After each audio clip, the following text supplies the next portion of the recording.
सियावर राम चंद्र की जय। चंदन सदैव मिट्टी में पाए जाते हैं, चंदन सदैव मिट्टी में पाए जाते हैं। जो पूर्ण ब्रह्म ज्ञानी है वह पागल से दर्शाए जाते हैं। भगवान राम बनवासी बन, भगवान राम बनवासी बन अपने को बाप छिपाए थे। श्री कृष्ण ब्रज मुद्दत में ग्वाला बन गाय चराए थे। दासों का रूप पांडवों ने, दासों का रूप पांडवों ने अज्ञातवास में धरा था। श्री हरिश्चंद्र जैसे नृप ने भृंगी बन समय गुजारा था। श्यावर रामचंद्र की जय। कोनी जाने ये काया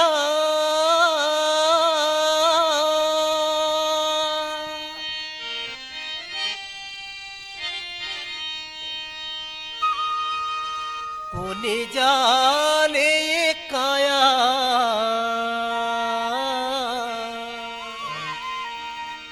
कोनी जाने ये काया कब ढल जाही ना। पिंजराले ये मैना उड़ा जाही ना, उड़ा जाही ना। पिंजराले ये पंछी उड़ा जाही ना, उड़ा जाही ना। कौन जाने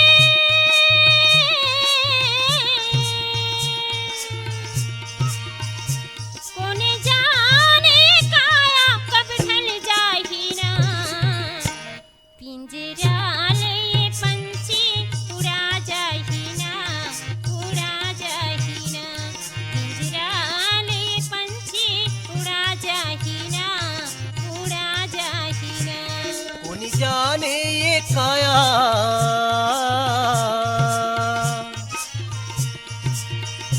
कोनी जाने ये काया कब ढल जाही ना। पिंजराले ये मैना उड़ा जाही ना, उड़ा जाही ना। पिंजराले ये पंछी उड़ा जाही ना, उड़ा जाही ना। कौन जाने काया कौन जाने काया कब ढल जाही ना।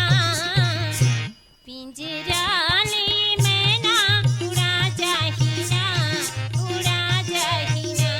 कौन जाने मैना उड़ा जाही ना, उड़ा जाही ना।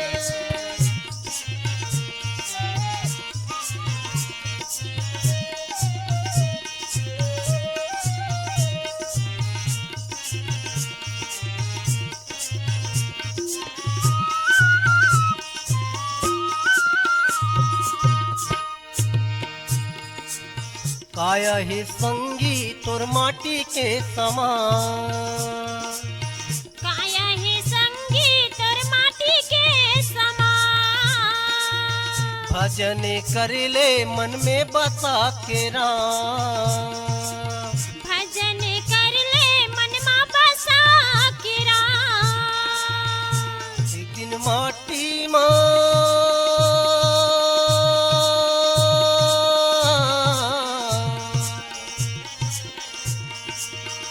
एक दिन माटी मकाया मिल जाही ना। पिंजराले मैना उड़ा जाही ना, उड़ा जाही ना। पिंजराले मैना उड़ा जाही ना, उड़ा जाही ना।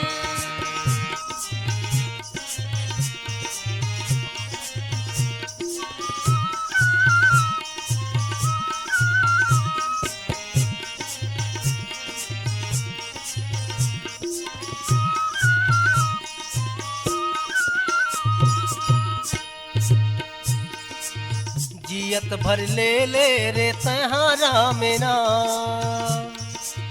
जियत भर ले ले रे तैहा राम नाम। मरे माए तन नहीं आवे कछु का मारे माये तन नहीं आवे काछु का। पानी फोटी का कसवी